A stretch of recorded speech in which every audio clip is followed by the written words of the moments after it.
Hi, my name is Chris. Welcome to my channel, UF'nO, on YouTube. This is my second video. My first video, which you can also watch here, featured a trip that I took out to Rachel, Nevada a couple of months back for myself to visit the back gate of Area 51. I have fallen down the rabbit hole of UFOs. I have fallen down the rabbit hole of the phenomenon.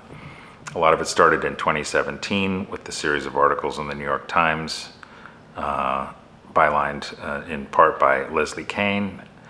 And I wanted to see the back gate for myself. I sort of think of Richard Dreyfuss in Close Encounters of the Third Kind with his mashed potatoes and Devil's Tower, the magnetism of the unknown. For me, the back gate kind of has a bit of a mashed potato vibe. So I just needed to see it. I wasn't disappointed. It's interesting and lonely and vast out there. So if you get a chance to watch that video, please do. I hope you get a feel for what it's like to be out there. In any case, a couple of weeks ago, I went out to Palmdale, California, home of Skunkworks and Plant 42, also home to something called Blackbird Airpark. And at Blackbird Airpark, they have a U2, they have an A12 ox cart, they have a SR-71 Blackbird, a D-21 drone, and adjacent to that, they have a bunch of other retired aircraft. So to think about aliens is one thing, to think about Area 51 as a testing facility is sort of the core. And I think that the history of Area 51 is intrinsically linked to the history of Lockheed Martin and Skunkworks.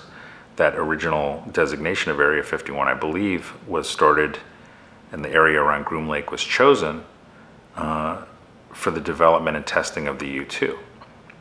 So the box, the airspace surrounding Groom Lake as well. So you take NHI out of it, you take aliens out of it, you're still left with an incredible story, an unbelievable story, much of which is just as mysterious as the rest of it, right?